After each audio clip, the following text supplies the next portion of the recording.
When LeBron James decides he's retiring, it is coming with trumpets blaring, Adam Silver by his side, and he is going on a state-by-state, coast-to-coast tour so that everyone can acknowledge how great he was and give him a parting gift and thank him for his amazing contributions to the NBA.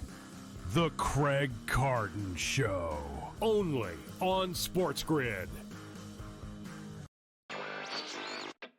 The future of the prediction markets, I think, at least for now, may be in the hands of the federal courts. But the good news for those who support prediction markets is that these court battles may last for another 2 to 3 years before we get clarity around the law. And nominee Seelig was handpicked by Donald Trump, not because he was neutral on prediction markets, but because he would do nothing to slow it down. Newswire, only on SportsGrid. He's the fan favorite. They love talking about Stafford, the 38-year-old guy. He's the Super Bowl champ. We got the family. Any opportunity to pump McVay and Stafford as a team, they do that. They love this team. They love Aaron Donald, and rightfully so. Best defensive player, but they love to pump up Stafford. Pro Football Today, only on SportsGrid. Football contest season is back, and so is the Las Vegas Football Contest Show. Season 2, the sharpest football contest show in the land. Focusing on all 3 Circus Sports contests and the Westgate Superbook Super Contest, we handicap the games and release our contest picks every week of the season. Featuring Super Contest champions Brady Cannon, James Salinas, and former NFL player Mike Pritchard, all team will have you prepared this season like none other. Check us out every weekend right here on Sports.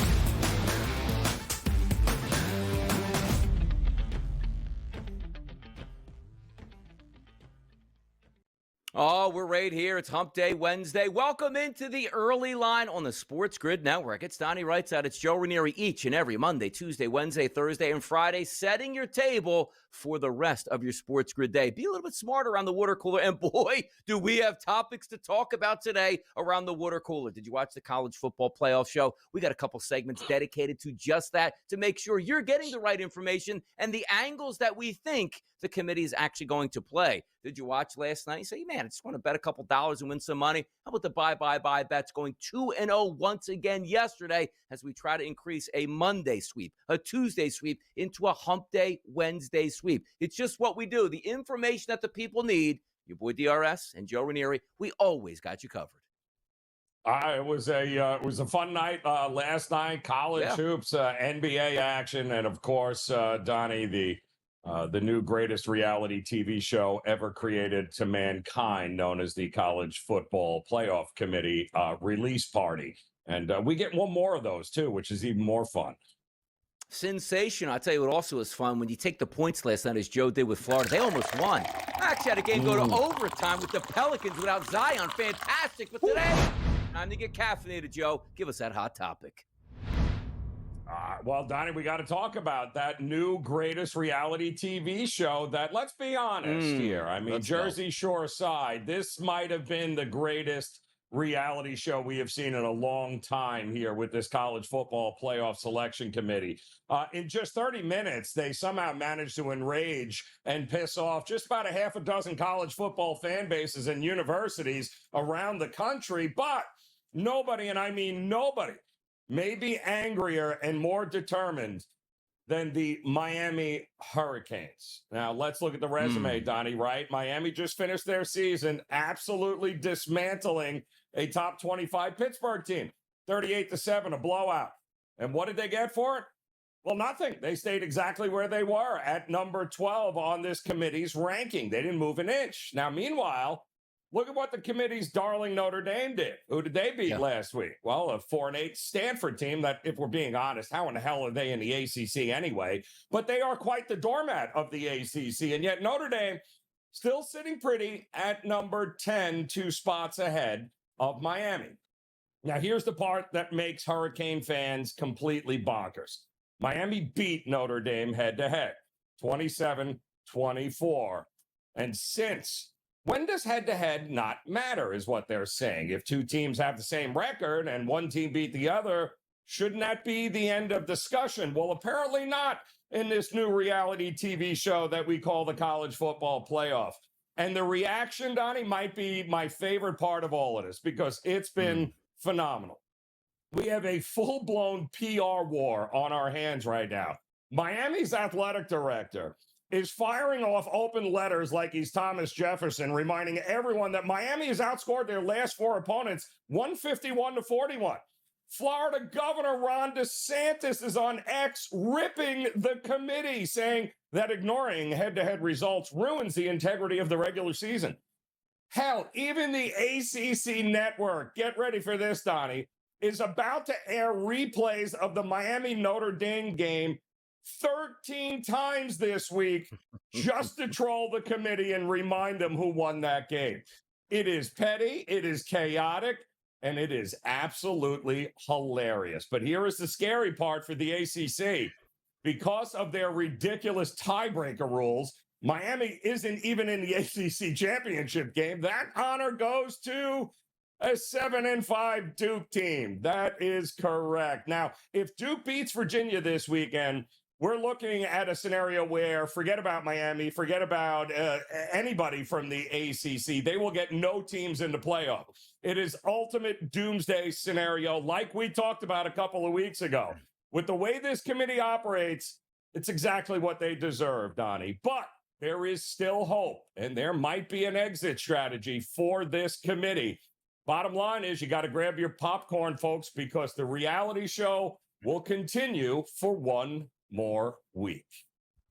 You remember, Joe, like back in the day, and this isn't too far ago, there was the Big 8, which means they had 8 teams. You know what happened, Joe? They all played each other every single year. Well, how about the Pac-10? 10 teams. They all played each other every year. The Big 10, Simple. Imagine that, 10 teams in the Big 10. They all played everybody. The original ACC, where it's like, boy, you know what would be great if Florida State played Miami? Oh, they do. If Florida State played Clemson, oh, they do at this point here. That's the fact that we have where we have conferences with close to 20 teams where every once in a while you'll get one say, wait a second, why did I play every top 10 team and the other team that's actually above me played nobody I had to play? It's just the way it is, but it's all about the almighty dollar. Nobody cares as long as they get paid, and quite frankly, everybody now is getting paid, including the players here. Let's get to the early lineup, Joe. We saw Darius Slay, former champion with the Philadelphia Eagles, go in a $10 to $12 million deal, I believe it was, to go to the Steelers as a free agent. He's cut midway through the season. Slay is a name at this point right now. By the way, he did get torched all year long with Pittsburgh, Joe.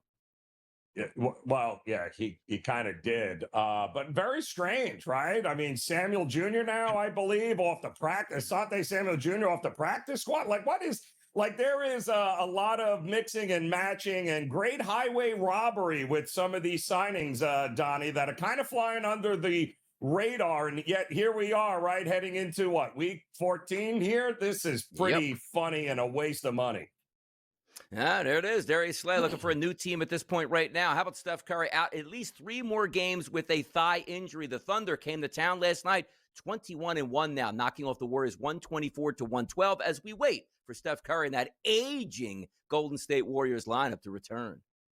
Yeah, you know, I saw a stat the other day, Donnie, to this point in the season, the majority of the, and you're ready for this, anybody that's made the All-Star game, let's say, or anybody that's been a All-NBA, All-American, so to speak there, they have missed over 76% of the games so far this season. We're talking guys like Steph and LeBron and Wembayamba, and you go down the list. The NBA can't keep any of its megastars healthy enough to play enough games, Donnie. They might not even qualify for any of the awards at the end of the year. Yep, Warriors 11-11 on the season. Kalani Sitake, he's going to stay at BYU. Why? Because Crumble Cookie's CEO stepped up and said, you know what? Pay this man to keep him at BYU, which then leads us to, what the heck is going on with this Penn State coaching circle, man? Whew, nothing. Yeah, but just like that, Donnie. And here we are saying, great job, Penn State, keeping it out of the media, flying. As it turns out, they apparently have no idea what they're doing here. But kudos you know, Kalani Sadaki is an alumni of BYU, so that was his school. Yeah. Kudos for them for stepping up and going, hey, you ain't going anywhere. You're staying right here at home. So kudos to BYU. There you go. BYU looking to stay. And by the way, a monster game for BYU where they win. They're going to get into the national championship picture here. So pretty impressive from BYU. How about this next story? Zion Williamson. Rinse and repeat, reusable tweet, as we like to say. Oh, look, Zion's going to be down for multiple weeks at this point. No surprise here. I actually had the Pelicans getting 10 last night, which got up to 13.5 before game time. They only lost by 7. Cash that ticket, Zion or no Zion. This guy. And it's not about like you just missing games. What a waste of talent on a body that's just so brittle there. We had such high expectations. Yeah, same thing, Donnie. I mean, from day one, this happened in his final year at Duke. Remember the foot, the shoe, this, that. Is he going to play? Yep. Man, that rolled right over into his NBA career. You just never know. And how he's still a Pelican is beyond me at this point. But you won't be seeing much of him anytime soon once again. National Signing Day, Jared Curtis, number 1 recruit going from UGA, which is Georgia, over to Vandy. Whoa, Clark Lee. Clark Lee building a powerhouse at Vandy. You got to love it, though, Donnie. You really do. Now, you know what else I love more? Olympic hockey, where the arena is probably not going to be finished, where the scoreboard might fall down. And, oh, by the way, we messed up the calculations on the ice. It's actually too small. None of this is surprising. None of it. Eric Holland, how about that? Fastest ever to 100 goals in the Premier League. Who's he play for? Manchester? Give me the team he plays for. Yeah. Yeah, I have no idea, Donnie, but kudos to them. Absolutely. Yeah. Whoever that is, congratulations on your 100th goal. We'll be right back after this short break. It's the early line, baby. Just getting cooking.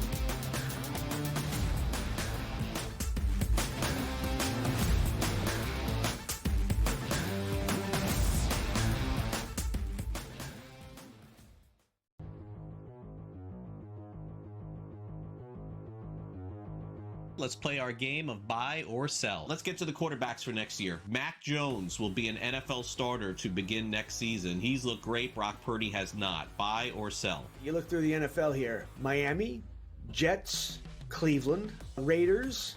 I'm just going Arizona, by division. Minnesota. Arizona, definitely. Minnesota, definitely. Raiders. I mentioned Can the Raiders. you just say buy and move on, please, to the next question? Because you know it's a buy. Yeah. Okay. It's a buy. It is a buy. He's right. He'll definitely be starting with somebody there, right? He has had a nice season. He'll start somebody. Jets. Buy. Gardner Minshew was a starter in the NFL year after year for the next guy in waiting. I mean, this keeps happening. You think that Mac Jones is not going to be a buy? All right. Daniel Jones will finish the season as a better fantasy quarterback than Justin Herbert of the Chargers. Both players, George, have slipped quite a bit in November here.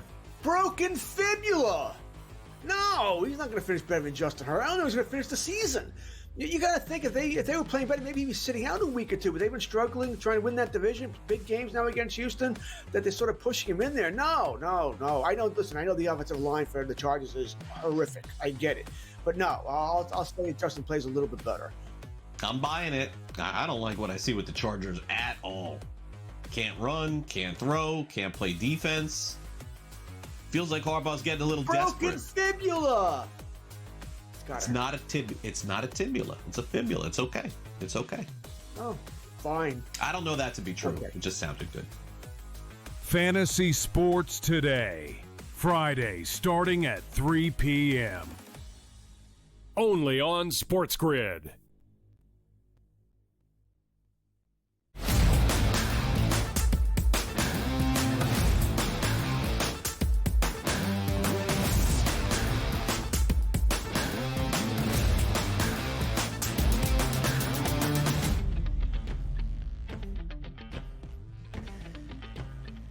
Right back in. It's a Hump Day Wednesday. Half the time of this week is already up, Joe Ranieri. Like Mondays and Tuesdays, get prepped up for the weekend. It's Wednesdays, it's Hump Days, but you do like to win some money, which we have been doing and hope to continue to do today. But, Joe, we got some big topics to talk about in the spread lines that you need to know. It's championship week. Yes, future champions might be decided today on signing day in college football, but we like to play it out on the field. But does the committee actually care about playing it out on the field? Hint, Notre Dame and Miami. But my goodness, we got a good game you can watch on Saturday at 4 p.m. It's Georgia, it's Alabama, it's Atlanta, Georgia. It's the SEC championship. And look at this line. Georgia, -2.5. Alabama getting the 2.5, 47.5 as a total. We're led to believe that you can't leave anybody out of this game, Joe. So the fact of the matter is, for the spread line, what is it going to be? A big Georgia win keeps Alabama out. Alabama keeps it close. Alabama wins here. There's so much to get to, Joe. What's your spread line on this game with Georgia and Alabama?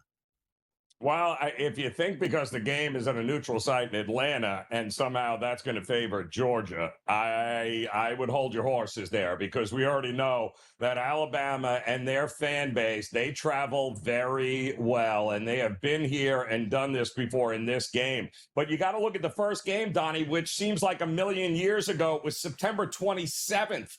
September 27th is when Alabama won 24-21 in that meeting. And I believe 2.5 was the line then. We saw this line open up Georgia 1.5.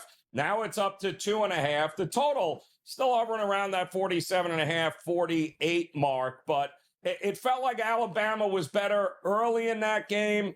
Georgia was better pretty much the rest of the way in there, but just fell a little bit short. So, yeah, it feels like the market thinks this is a coin flip game. It certainly appears to be a coin flip game. It is very difficult, Donnie, as we know, especially when you're talking about SEC teams, to beat a team twice in the same season, especially because the teams that met on the 27th of September are not the teams that are meeting here on Saturday. And here's the thing I always caution about these type of games, Joe. Yes, we're human beings here. But if you think for 1 minute that Georgia's like, you know what? We're already in. Well, let's just see what happens this weekend. They want to beat Bama like nobody's business here for recruiting, for rights, for SEC championship games. You cannot look at this like Alabama needs it more because if they lose, they might be out. Nonsense. These two teams are going to war on Saturday. Be a lot of fun to watch it play out. Two teams that are playing this Saturday in the ACC, which I think the ACC even admits that we made a mistake. Duke and Virginia for the ACC championship here. The favorite is Virginia at -3.5. The total is 57.5. Manny Diaz is already saying, hey, you know what, guys? We win this. We should be in. Joe, your spread line for a low-key ACC championship game. Well, unfortunately, Donnie, one of these two teams will probably be in the college football playoff, as it's kind of head scratching here. But yes, the Blue Devils 7-5 on the season. You know, there were, I believe, Donnie, heading into week 14, 5 teams ranked in the top 25 there from the ACC, and only one of them is now playing in the conference title game. Does that tell you exactly how screwed up the ACC is? Listen, Virginia dominated at Duke and beat Duke the first go-around 34-17. That was just a few weeks ago. It was a 31-3 game entering the fourth quarter as well. They outgained Duke by nearly 300 yards. You got to be kidding me. And now this game opened up Virginia 2.5, and that's long gone, Donnie, like you said, because now the hook is very much alive and well. 3.5s across the board. The total is starting to creep up a little bit as well. I expect more over money to come in throughout the week, because if it's one thing Duke does well with Darian Menza is they can score, but so can Virginia. Now that Morris is healthy, I only see Virginia money coming in at this particular point. It wouldn't shock me if 3.5, maybe even 4 is what you're going to get by kickoff. And how convoluted those tiebreakers are. When it used to just be like, oh, there's a couple teams with the same, record. Do they play head-to-head? No, more of a round robin. Okay, highest-rated team in the polls gets the tie-breaking advantage. Somehow not in the ACC, which is incredible to actually think about that. Big Ten championship game, Indiana, Ohio State, 8 p.m. Saturday night. This opening line, Joe, a little bit higher, 5.5. We're dipping now to 4.5s and 4s in the marketplaces here. So maybe some Indiana money coming in. A total listed at 47.5. We're in a dome. This should be fun. Keep in mind again, both of these teams will be going to the college football playoff regardless of win or losses. Bragging rights on the line, Joe. What's your spread line here? Well, Ohio State, maybe a little momentum heading into this one in Indianapolis, right? Because they didn't get to the Big Ten championship game last year. Not that it mattered because they ended up running the table and winning the national championship. But they absolutely manhandled Michigan to join Indiana in this game. And it feels like, well, some of the market loves the Hoosiers and believes that they learned a lot from a year ago, Donnie. But we saw this open up at 5.5. And that's the prevailing thought in the market right now because it is 4.5 right now. So we are starting to see a lot of Indiana love in the market. Listen, the public has not gotten involved yet in this game, Donnie. I would imagine when we talk about this game tomorrow and Friday, and we start looking at the line, we're going to start seeing a lot of that Ohio State money here, which may push it back up to 5.5. But right now, the market loves themselves some Indiana Hoosiers here to get it done. This is going to be an interesting game. What do both of these teams really, do they lay it all out, Donnie? I can't wait to see. Let's squeeze another one in here for us, and that is the Pittsburgh Steelers and the Baltimore Ravens Sunday at 1 o'clock. Who's going to win the AFC North? My goodness, who actually wants to win the AFC North? This line opened up at 6.5, Joe. Dipped to 5.5 in the marketplace and 6s across the board. 42.5 is a total. Who knows what you're going to get from these two teams because they certainly haven't risen to the occasion here this season so far. Somebody's got to win, Joe. What's your spread line here? Talked to a friend of mine in a risk room, Donnie, and he says it has been nothing but Pittsburgh sharp money coming in at the books right now. We'll see if that changes, but right now they're taking the points. Nobody's taking the points in this game, Joe. I won't allow you on any network, anywhere, at any time to hear you talking about you're taking the Pittsburgh Steelers this weekend. That's what friends do. We don't let them take Aaron Rodgers and the Pittsburgh Steelers, Joe. Don't do it. Don't do it. We'll be right back.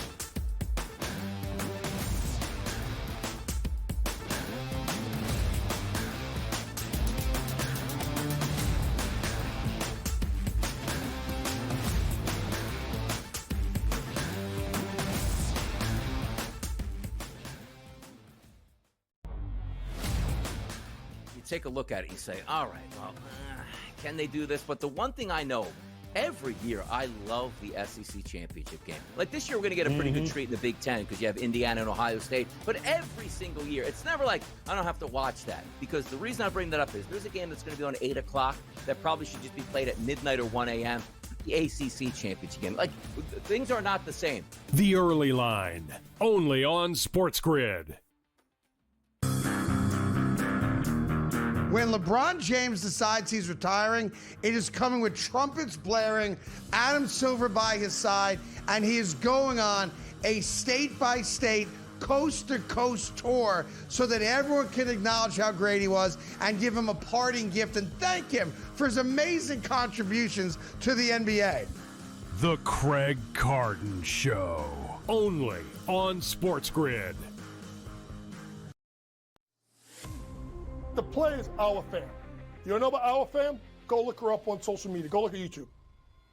19-year-old from Spain, 6'6", block shots, runs the floor, rebounds, post up, inside, outside, pop the corn, serve the beer, and it can clean up the mess when you're done eating your meal. This lady is absolutely fantastic. Pro Basketball Today, only on SportsGrid.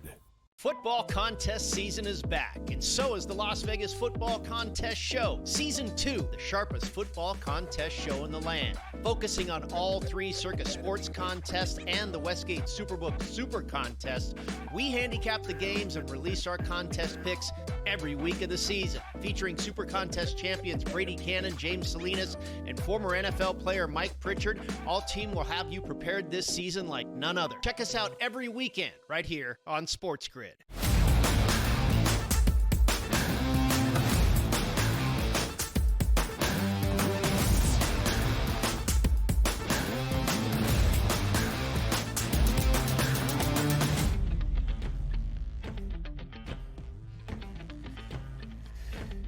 NFL news and notes. You got to keep up on it this time of the year. It's December. Teams trying to make the playoffs. Teams cutting guys. Teams looking for additions out here in the marketplace. And how about yesterday? Adam Thielen was like, these quarterbacks are so damn bad in Minnesota. I want out. I just want to go to a winning organization. Then he picked to go to the Pittsburgh Steelers, who I guess you can guarantee they'll be around 9-8 at least. Adam Thielen to the Pittsburgh Steelers. I'm telling you right now, this doesn't mean anything. That offense is broken, and Adam Thielen ain't helping that offense, Joe. That's just my 2 cents.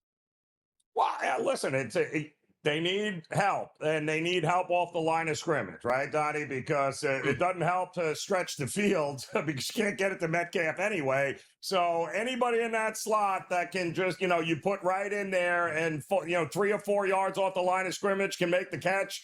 It's for what they're doing right now and what they need. It's not a bad grab by Pittsburgh at all. And I'll tell you this one thing on this show, like from a fantasy perspective or maybe a player prop percentage perspective, Aaron Rodgers will throw to his friends. He is a friend with Adam Thielen. He can't. And by the way, in the news and notes last week coming out of that game was Aaron Rodgers furious with his wideouts going like, show up to these extra meetings, show up to this extra chalk talk, show up on the field after practice so I can throw you passes. I guarantee, just like, when Devontae Adams wasn't open, he was open because 3 guys on him meant nobody was on him. I'm throwing him the football because that's my guy. He might do that to Thielen. Some interesting things to watch out for, but I don't think it moves the needle for the Pittsburgh Steelers for me overall. Let's talk some Giants football here, right? Giants not having a good season.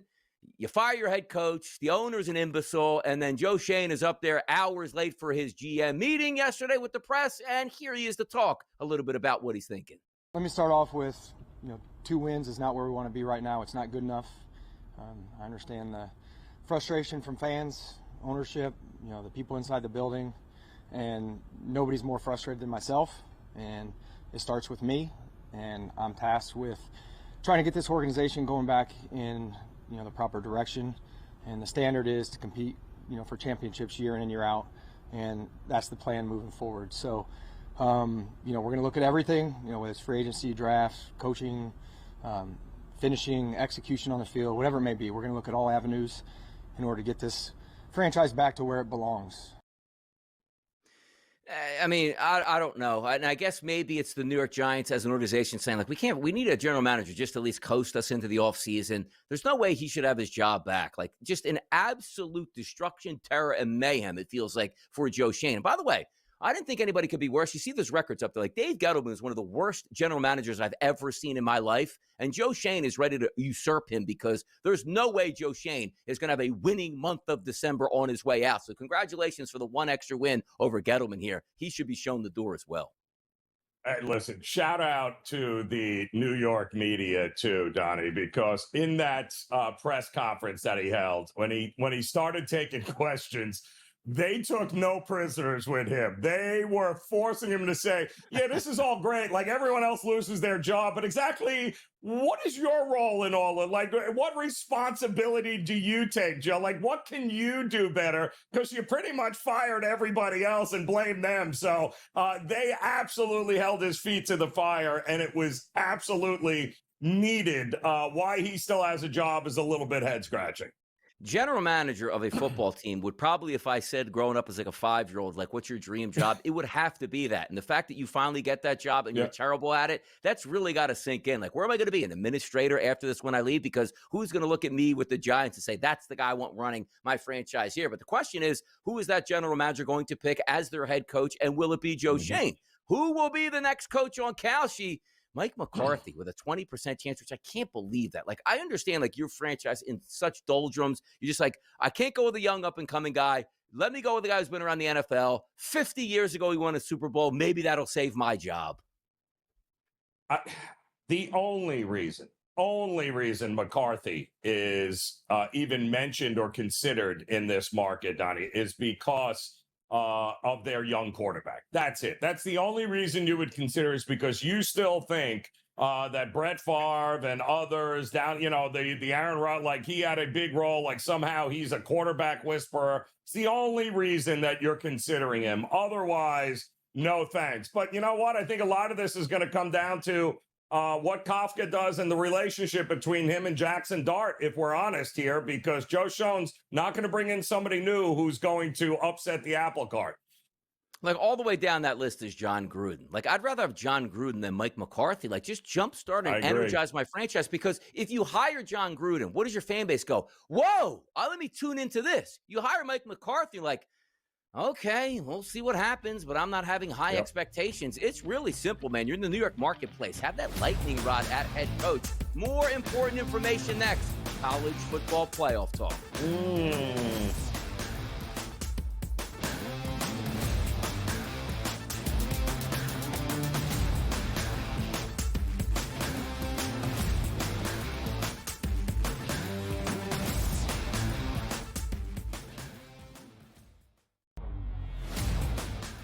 Take a look at it, you say, all right, well, can they do this? But the one thing I know, every year I love the SEC championship game. Like this year, we're going to get a pretty good treat in the Big Ten because you have Indiana and Ohio State. But every single year, it's never like I don't have to watch that. Because the reason I bring that up is there's a game that's going to be on 8 o'clock that probably should just be played at midnight or 1 a.m.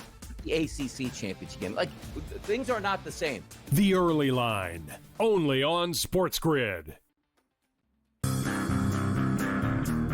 When LeBron James decides he's retiring, it is coming with trumpets blaring, Adam Silver by his side, and he is going on a state-by-state, coast-to-coast tour so that everyone can acknowledge how great he was and give him a parting gift and thank him for his amazing contributions to the NBA. The Craig Carton Show, only on SportsGrid. The play is our fam. You don't know about our fam? Go look her up on social media. Go look at YouTube. 19-year-old from Spain, 6'6", block shots, runs the floor, rebounds, post up, inside, outside, pop the corn, serve the beer, and it can clean up the mess when you're done eating your meal. This lady is absolutely fantastic. Pro basketball today, only on SportsGrid. Football contest season is back, and so is the Las Vegas Football Contest Show. Season 2, the sharpest football contest show in the land. Focusing on all 3 Circus Sports contests and the Westgate Superbook Super Contest, we handicap the games and release our contest picks every week of the season. Featuring Super Contest champions Brady Cannon, James Salinas, and former NFL player Mike Pritchard, all team will have you prepared this season like none other. Check us out every weekend right here on SportsGrid.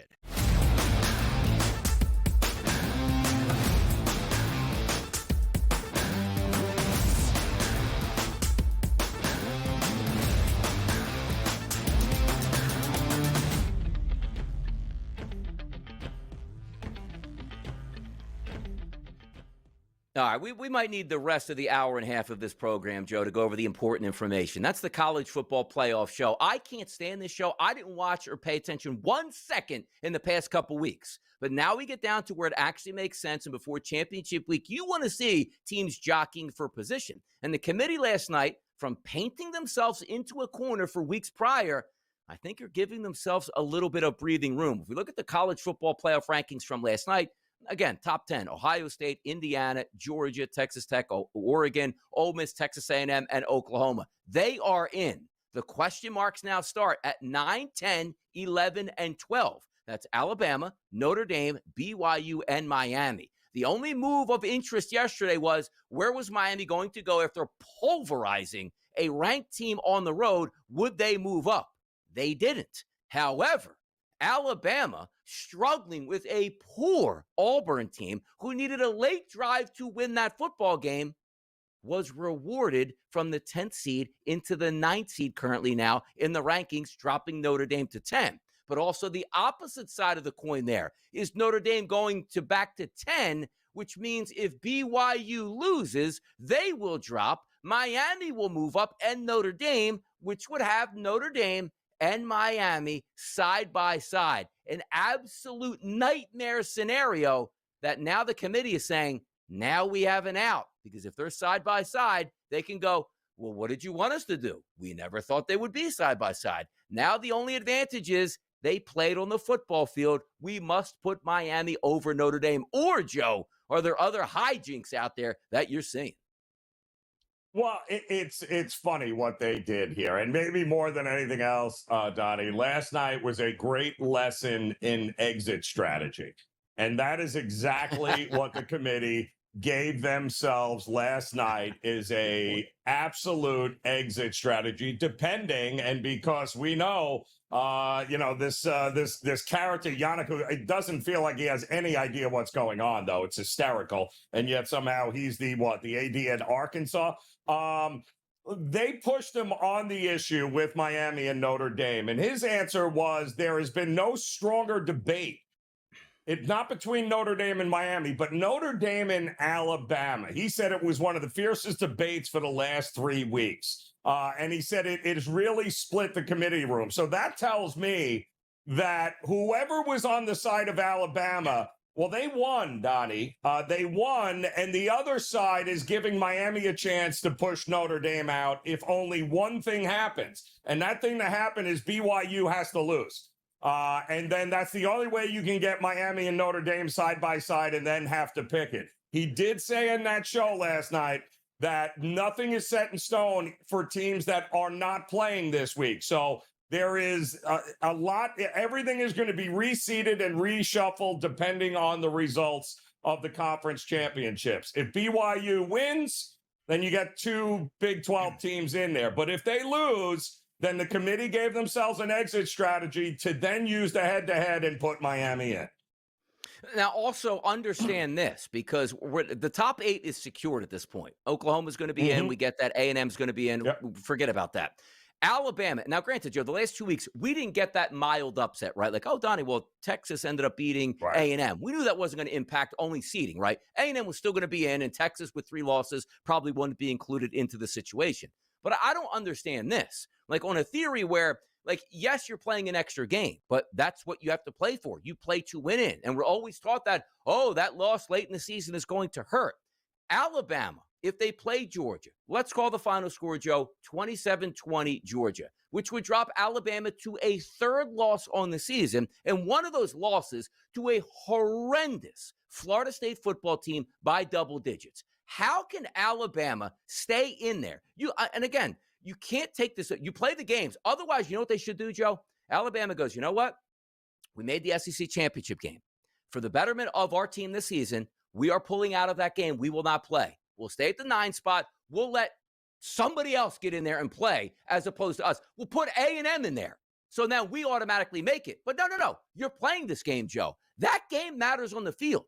A 3-loss Alabama team with a loss to Florida State and a loss in their final game of the season, no way, shape, or form. I don't care what the committee is telling us. You can't do that. Otherwise, make it a 64-team field or put everybody in here, because that is ridiculous. Well, what they did by pushing Bama to 9 and Notre Dame back to 10 is they kind of shielded Alabama in case, Donnie, because there is precedent to this, don't forget. New committee, new people. But last year, that committee, don't forget, did not hold a conference championship loss for SMU, who lost to Clemson on a walk-off field goal last year. They didn't penalize SMU and keep them out of the playoff because they lost and played an extra game. So I think a lot of this, what they did, if Alabama loses by less than a touchdown, they've secured Alabama in even as a 3-loss team. If Bama gets blown out by double digits or more, Donnie, that's when it becomes very interesting, where then anything is up for grabs. But right now, by moving them to 9, all they're saying is don't get blown out. Just don't get blown out and you're in the playoff.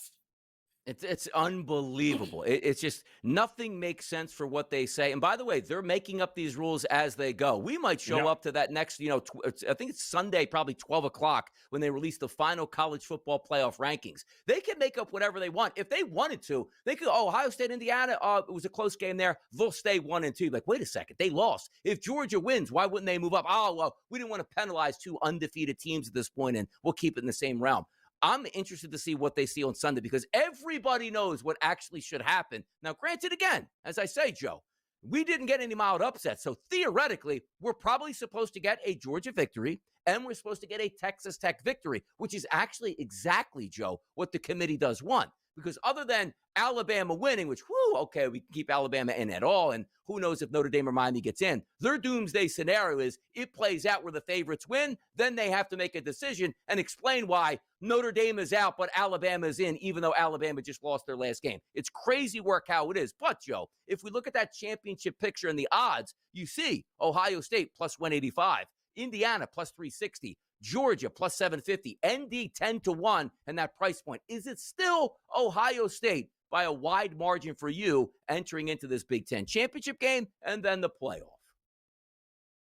Well, yes. The problem here, Donnie, is that Ohio State has done nothing to lead any of us to believe that they aren't the best team in the country at all.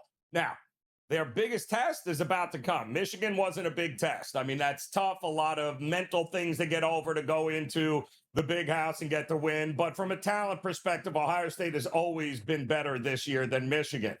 We're going to see here with Indiana real quick on Sunday. But if they win that game, Donnie, and they win it convincingly against Indiana, they're going to be an even money favorite to win it all. You realize that, right? It's like Scotty Scheffler in a tournament. Like, oh, I can't bet him. Like, you got to be kidding me. It's like, it's even. And that's what you're looking at right now here. But the real doomsday scenario here is if Duke wins.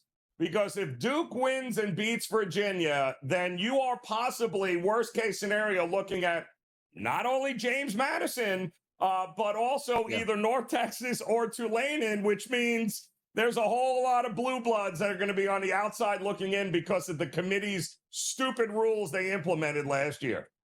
It is, and credit Indiana because they did it the right way. They won all of their football games so far, but also when we talk about all of their football games, and technically it's not their fault that the Big Ten stunk, but, Joe, they played one team all year, Oregon.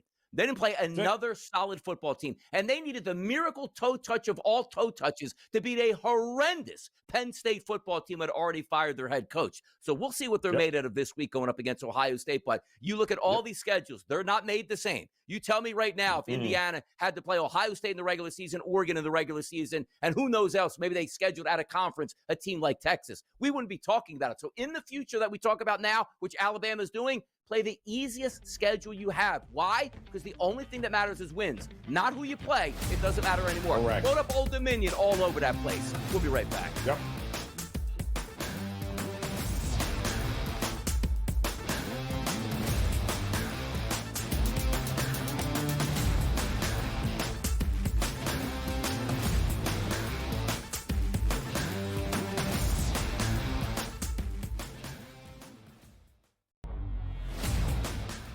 Take a look at it and say, all right, well, can they do this? But the one thing I know, every year I love the SEC championship game. Like this year, we're going to get a pretty good treat in the Big Ten because you have Indiana and Ohio State. But every single year, it's never like I don't have to watch that. Because the reason I bring that up is there's a game that's going to be on 8 o'clock that probably should just be played at midnight or 1 a.m.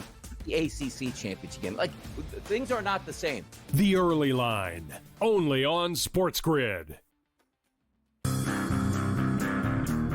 When LeBron James decides he's retiring, it is coming with trumpets blaring, Adam Silver by his side, and he is going on a state-by-state, coast-to-coast tour so that everyone can acknowledge how great he was and give him a parting gift and thank him for his amazing contributions to the NBA. The Craig Carden Show, only on SportsGrid. The play is our fam. You know about our fam? Go look her up on social media. Go look at YouTube. 19-year-old from Spain, 6'6", block shots, runs the floor, rebounds, post up, inside, outside, pop the corn, serve the beer, and it can clean up the mess when you're done eating your meal. This lady is absolutely fantastic. Pro basketball today, only on SportsGrid. Football contest season is back, and so is the Las Vegas Football Contest Show. Season 2, the sharpest football contest show in the land. Focusing on all 3 Circa Sports contests and the Westgate Superbook Super Contest, we handicap the games and release our contest picks every week of the season. Featuring Super Contest champions Brady Cannon, James Salinas, and former NFL player Mike Pritchard, all team will have you prepared this season like none other. Check us out every weekend right here on SportsGrid.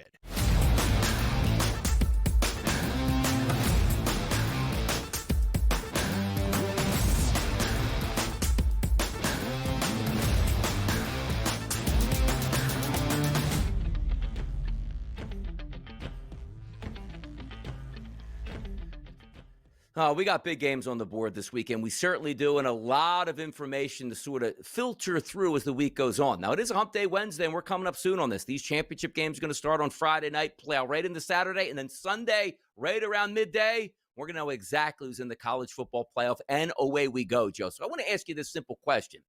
We take a look at BYU and Texas Tech. That's a 12.5-point line. Texas Tech's expectations are they're supposed to win by double digits. Georgia and Alabama, Joe, under a field goal. Indiana, Ohio State, 4 to 4.5 points. So if we look at all three of those games, and we love a little bit of mayhem, who has the best chance to pull off an upset regardless of spread in all three of those football games?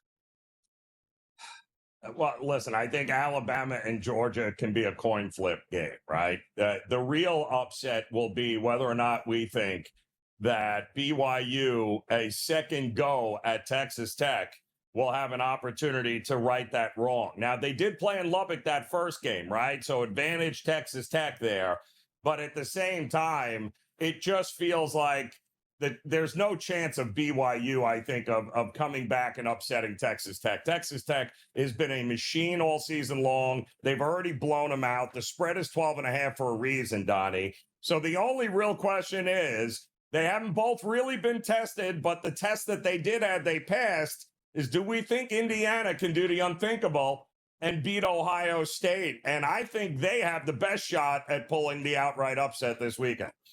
Yeah, it's going to be fun to watch it out. And again, I was just hoping for a little bit more chaos the past 2 weeks. Didn't get it. Maybe we get it this weekend, or maybe it just goes status quo and we won't have all that entertaining of a college football show on Sunday, which we are going to have an entertaining show. And then we get to hear the final results from the committee chairman to say, we just thought this win in October was really important. Stop the madness. I can't wait because it's only going to lead us, Joe, from 12 teams to 16 to 24 because that's the way it's going to be done. Because if Miami and the ACC gets left out altogether, bridges will be burned, and I'm all here for that now. College basketball, Joe. We had a monster night last night. And you know what we do like? These traditions of, hey, how about the Big 10 versus the ACC or the Big 12 versus the ACC? These competitions going left and right, which we finally get to see top-level competition on the court. How about Cameron Indoor Stadium yesterday, 67-66 final. Top 5 Duke Blue Devils remain perfect at 9-0 in the season and 5-0 at home with a 1-point victory over Florida, which saw Boozer grab 29 points and 6 boards in the victory. Good game here, which saw Florida with a second-half comeback. Yeah, great second half comeback. I mean, Florida finally started to put it together. I mean, Boogie Flynn hit a big three with about 30 seconds left, gave Florida the lead. And then Duke, give them credit, came back in that final 30 seconds, hit a big shot of their own, made a defensive stop in the end. And just like that, Duke comes away with the win. Win is a win. But I caution folks, Florida, We'll get better offensively. The guards will figure it out because the rest of the team is pretty darn good and has a lot of experience because they all returned from the championship team. But it felt like a spot where maybe it's time to buy low on Florida and sell high on Duke. How about Kentucky? 5-3 on the season. Like, well, they're playing good teams. Like, no, they've lost to the only 3 teams you're supposed to be competitive with and beat all the cupcakes. Last night, Carolina went into Rupp Arena and came away with a 67-64 win, improving North Carolina to 7-1 on the season and dropping Kentucky, the best team money can buy, to 5-3. Big Blue Nation. Ooh, boy. Yeah, no, there's trouble in paradise there, and it's not looking good here for Kentucky. I mean, that is supposed to be, and I believe, a lot of the Ken Palms of the world, they all believe that Rupp Arena is maybe the number 1 home court advantage in all of college basketball. Wasn't last night. Tar Heels didn't really care there. Dixon, huge night there for North Carolina. And that kid, Derek Dixon, is going to be one to keep an eye on moving forward this year. But Kentucky's got to figure it out. That's now, like, to your point, 3 top 25 teams you can't beat. And you can't even beat them on your own home court. That's a big problem. It is a big problem. You know what else is a problem? Don't get fired on your day off. Well, Chris Paul did get fired on his day off. Supposed to be a coronation tour coming back to the Clippers here. They sent him home packing, saying, thanks, but no thanks. You're too much of a headache to keep around on this geriatric aging basketball team.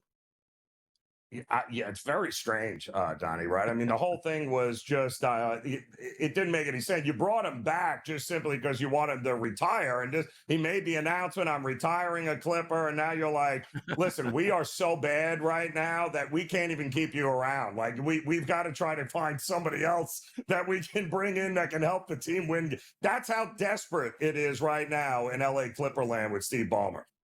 I'll tell you what else is desperate here. Remember when Zion was drafted #1 overall, even before that, where the ping pong balls fell to the Pelicans, and they went right to like their office and sales room, and they were celebrating like, we are going to be sold out for the next 10 years, and we're going to be back on top of it. Well, most people get a job. They don't eat their way out of a job. Zion Williamson eating his way out of a job. Can't stay healthy, can't stay underweight, always injured, and reevaluated in 3 weeks here for a right abductor injury, which probably will turn to 5 and 6 weeks, and we don't see him again.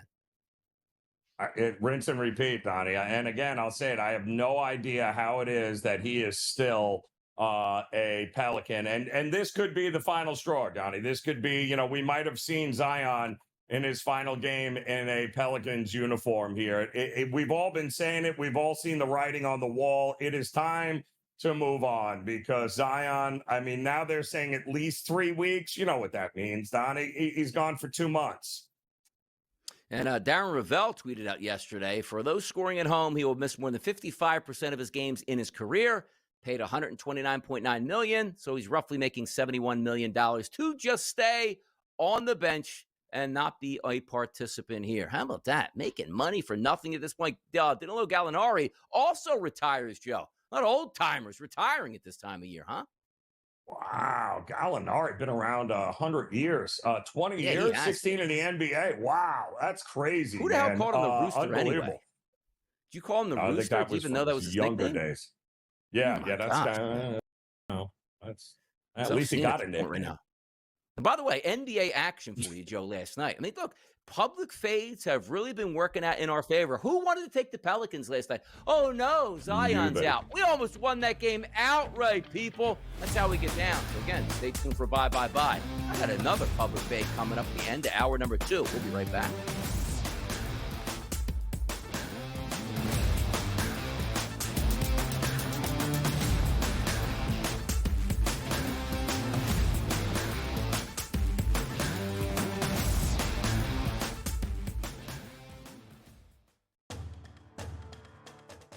They have a bigger talent pool potentially, and they're going to give them anything it takes to potentially get this team back to a national championship. And if you want to set a legacy, you could maybe have one good year at Ole Miss and maybe potentially, 5 or 6 9-3 campaigns, but you're not going to make the playoff each and every season, or at least that's the mindset.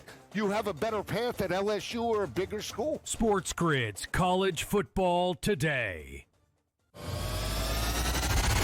You're a 1 o'clock guy again, huh? Well, I didn't know I have to appease you. What do you mean appease me? I'm trying to get a read on you. Well, that's it. I don't want you to get a read. I think. Okay. What are you? You're on me like flies on rice. Well, I once watched you destroy an NFL team's season because you zagged so hard in the Best Bet segment. Pro Football Today, only on SportsGrid. When LeBron James decides he's retiring, it is coming with trumpets blaring, Adam Silver by his side, and he is going on a state-by-state, coast-to-coast tour so that everyone can acknowledge how great he was and give him a parting gift and thank him for his amazing contributions to the NBA. The Craig Carton Show, only on SportsGrid. The play is our fam. You don't know about our fam? Go look her up on social media. Go look at YouTube. 19-year-old from Spain, 6'6", block shots, runs the floor, rebounds, post up, inside, outside, pop the corn, serve the beer, and it can clean up the mess when you're done eating your meal. This lady is absolutely fantastic. Pro Basketball Today, only on SportsGrid.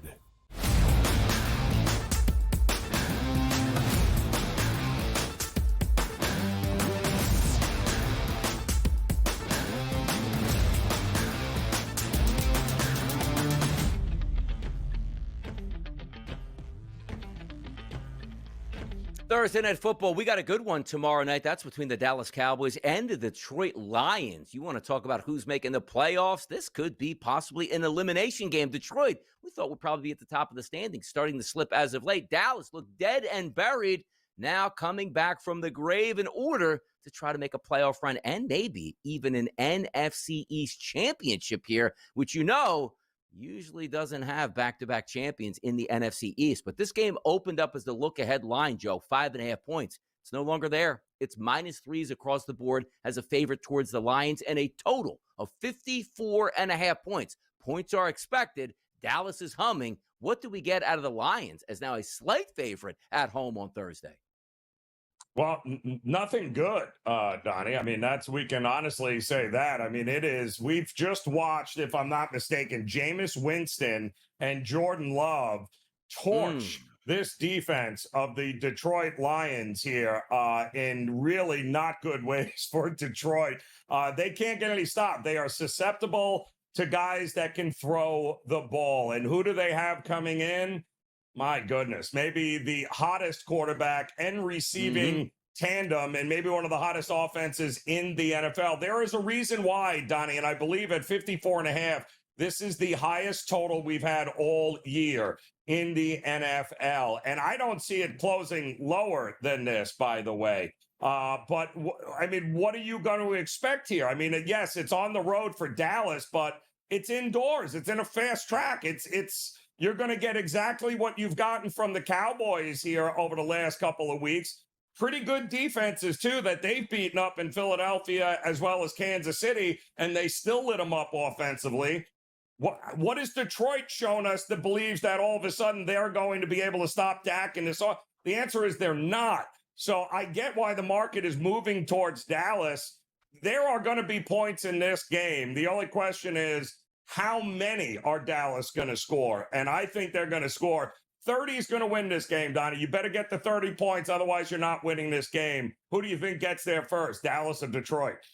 And ultra aggressive, Dan Campbell's always going to be that. Dallas, do they settle for field goals because they got a kicker that can make it from 80 yards? We'll find out. But the quarterback's going head-to-head. No cheapies here. Jared Goff, 252.5 as his passing prop. Dak Prescott, 268.5 as his passing prop. And look at the touchdown market for them. Over 1.5 touchdown passes. Jared Goff, -215. Dak Prescott, -182. It won't be any surprise if you get 5+ touchdown passes in this game. This should be a shootout. That's the way it's stepping up. Dallas is going to change their stripes. You attack Detroit. Yeah, it's attacking their secondary. And you got two absolute Ferraris right now at wide receiver for the Dallas Cowboys. Should be a fun one to see it play out, Joe, which also includes the touchdown props. Jahmyr Gibbs, -250 at some outlets here. Javonte Williams, -135. Montgomery, Williams, CeeDee Lamb. I always like to do this.